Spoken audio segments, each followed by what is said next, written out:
예레미야가 시위대 뜰에 머무니라. 시드기야 왕이 사람을 보내어 선지자 예레미야를 여호와의 성전 셋째 문으로 데려오게 하고 왕이 예레미야에게 이르되 내가 네게 한 가지 일을 물으리니 한마디도 내게 숨기지 말라. 내가 이 일을 왕에게 아시게 하여도 왕이 결코 나를 죽이지 아니하시리이까. 가령 내가 왕을 권한다 할지라도 왕이 듣지 아니하시리이다.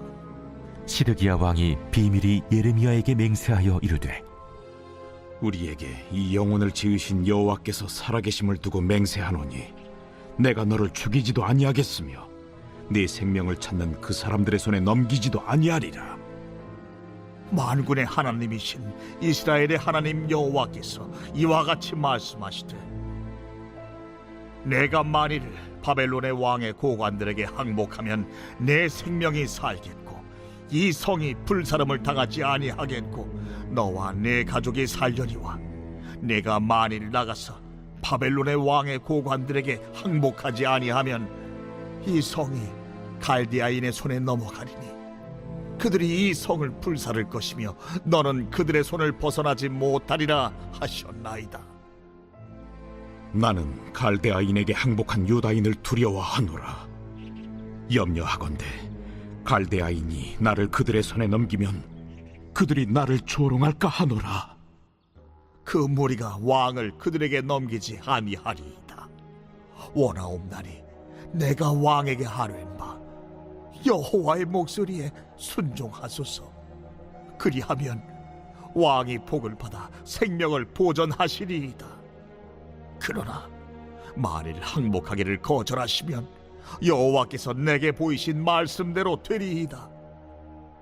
보라, 곧 유다 왕국에 남아있는 모든 여자가 바벨론 왕의 고관들에게로 끌려갈 것이요 그 여자들은 내게 말하기를 내 친구들이 너를 꿰어 이기고 내 발이 진흙에 빠짐을 보고 물러갔도다 하리라. 내 아내들과 자녀는 갈대아인에게로 끌려가겠고 너는 그들의 손에서 벗어나지 못하고 바벨론 왕의 손에 잡히리라. 또 내가 이 성읍으로 불사람을 당하게 하리라 하셨나이다. 너는 이 말을 어느 사람에게도 알리지 말라. 그리하면 내가 죽지 아니하리라. 만일 고관들이 내가 너와 말하였다 함을 듣고 와서 네게 말하기를 네가 왕에게 말씀한 것을 우리에게 전하라. 우리에게 숨기지 말라. 그리하면 우리가 너를 죽이지 아니하리라. 또 왕이 내게 말씀한 것을 전하라 하거든 그들에게 대답하되 내가 왕 앞에 간구하기를 나를 요나단의 집으로 되돌려 보내지 마소서. 그리하여 거기서 죽지 않게 하옵소서 하였다 하라. 모든 고관이 예레미야에게 와서 물으매 그가 왕이 명령한 모든 말대로 대답하였으므로 일이 탄로되지 아니하였고 그들은 그와 더불어 말하기를 그쳤더라. 예레미야가 예루살렘이 함락되는 날까지 감옥들에 머물렀더라.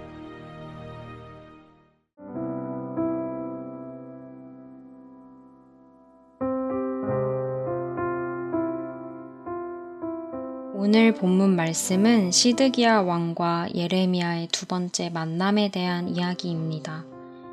신하들이 예레미야를 웅덩이에 빠뜨리도록 내버려 두었던 시드기야 왕은 다시 예레미야를 성전 셋째 문으로 조용히 부릅니다.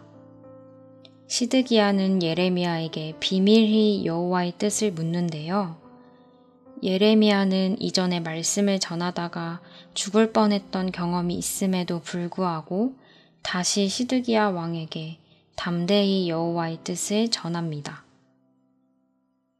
예레미야가 전한 예언의 내용은 17절과 18절에 나와 있습니다. 예레미야가 시드기야에게 이르되 만군의 하나님이신 이스라엘의 하나님 여호와께서 이와 같이 말씀하시되 내가 만일 바벨론의 왕의 고관들에게 항복하면 내 생명이 살겠고 이 성이 불사름을 당하지 아니하겠고 너와 내 가족이 살려니와 내가 만일 나가서 바벨론의 왕의 고관들에게 항복하지 아니하면 이 성이 갈대아인의 손에 넘어가리니 그들이 이 성을 불사를 것이며 너는 그들의 손을 벗어나지 못하리라 하셨나이다. 예레미야는 유다 왕국이 하나님께서 징계하시는 도구로 사용될 바벨론에 대하여 항복해야 한다는 것을 말하고 있습니다. 예레미야를 통해 전해 들은 말씀은 시드기야 왕에게 청천벽력 같은 소식이었던 것 같습니다. 예언을 들은 시드기야 왕의 반응은 19절을 보시면 시드기야 왕이 예레미야에게 이르되 나는 갈대아인에게 항복한 유다인을 두려워하노라. 염려하건대 갈대아인이 나를 그들의 손에 넘기면 그들이 나를 조롱할까 하노라 하는지라 라고 말합니다. 시드기야 왕에게 분명한 살 길이 제시되었음에도 불구하고 여전히 자신이 여호와의 말씀에 순종하기 어려운 이유를 피력하고 있습니다. 시드기야 왕은 바벨론에 먼저 항복했던 유다인들의 반응이 두렵다고 말하는데요. 성경에서 구체적인 숫자는 언급되지 않지만 바벨론에 속하게 된 유다인의 수는 상당했을 것입니다. 시드기야 왕은 자신이 바벨론에 항복할 때 바벨론 고관들이 자신을 먼저 항복한 유다인들에게 넘겨주는 상황을 염려했던 것입니다. 시드기야 왕이 이렇게 먼저 항복한 유다인들을 두려워한 것에 대해 유다인들이 항복하는 과정에서 어떠한 이유로든 시드기야 왕에게 반감을 가졌을 것이라고 예상합니다. 그러나 예레미야는 여호와의 말씀에 순종할 때 시드기야 왕이 두려워하는 그러한 상황이 일어나지 않을 것이라고 분명히 말해주고 있습니다. 그럼에도 그는 자신이 왕의 자리에 있으면서 받게 될 수치가 두려워 여호와의 말씀에 순종하지 않았습니다. 이러한 시드기야 왕의 반응을 보면 예언에서 유다의 멸망이 핵심인 것처럼 느껴집니다. 그러나 오늘 본문에서는 멸망만을 예언하지 않았습니다. 17절을 보면 오히려 멸망에 대한 예언보다 유다가 살 수 있는 길을 먼저 제시하고 있습니다. 하나님께서 예레미야를 통해 말씀에 순종할 때 이루실 회복을 먼저 말씀하셨다는 것은 유다 백성들에 대한 하나님의 마음이 회복을 향하고 있다는 것이겠지요. 그렇다면 예레미야가 전한 말씀은 마냥 징계의 말씀이 아닌 시드기야 왕을 비롯한 유다 백성들에게 생명을 허락하는 기회의 말씀이었다는 것입니다.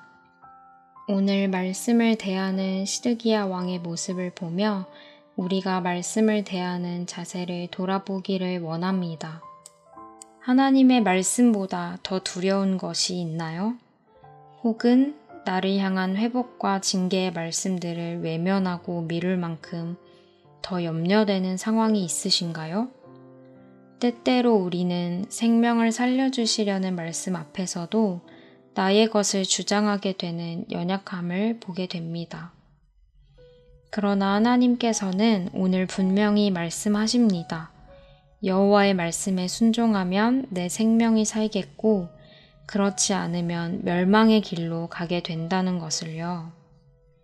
20절에서 예레미야가 이렇게 말하지요. 어나옵나니 내가 왕에게 아뢰는 바 여호와의 목소리에 순종하소서. 그리하면 왕이 복을 받아 생명을 보전하시리이다. 예레미야는 말씀을 듣고도 결단하지 못하고 두려워하는 시드기야 왕에게 권면하고 또 권면합니다. 그가 여호와께 순종해서 생명의 길로 향하기를 간절히 바랐던 것입니다. 이 말씀이 오늘 우리를 향한 하나님의 마음인 줄 믿습니다. 하나님께서는 우리가 붙잡고 있는 생각을 내려놓고 여호와의 말씀을 따라 생명의 길로 향하기를 원하십니다. 여호와의 목소리에 순종해서 받게 되는 복은 단순히 목숨을 구하는 것만이 아닌 하나님과의 관계를 통해 누리는 축복입니다. 예레미야 29장에서 이미 선포된 말씀이 있습니다. 여호와의 말씀이니라. 너희를 향한 나의 생각을 내가 아나니 평안이요 재앙이 아니니라. 너희에게 미래와 희망을 주는 것이니라. 우리를 향한 하나님의 생각은 평안이라고 말씀하십니다. 오늘 본문에는 나오지 않지만 시드기야가 여호와의 말씀에 순종하지 않은 결과를 많은 분들이 알고 계실 것 같습니다. 만약 시드기야가 자신의 생각을 내려놓고 하나님의 말씀에 순종했다면 그가 맞이할 결말은 분명히 달라졌을 것입니다. 여러분, 우리도 마찬가지입니다.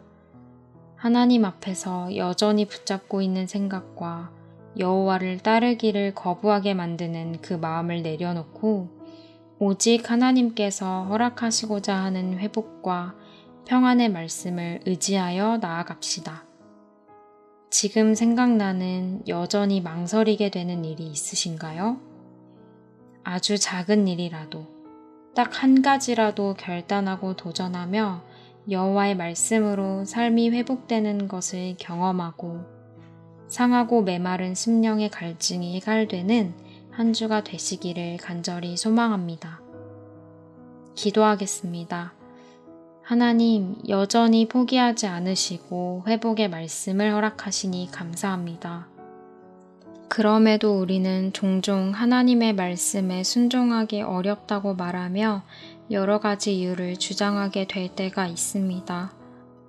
오늘 말씀을 통해 우리의 생각을 넘어 여호와께 우리의 길을 맡길 때 허락되는 평강의 은혜를 누리게 하시는 하나님의 마음을 보게 되기를 소망합니다. 상상할 수 없던 일을 소망하게 하시는 믿음을 우리 안에 허락해 주시기를 구하며 예수님의 이름으로 기도드립니다. 아멘.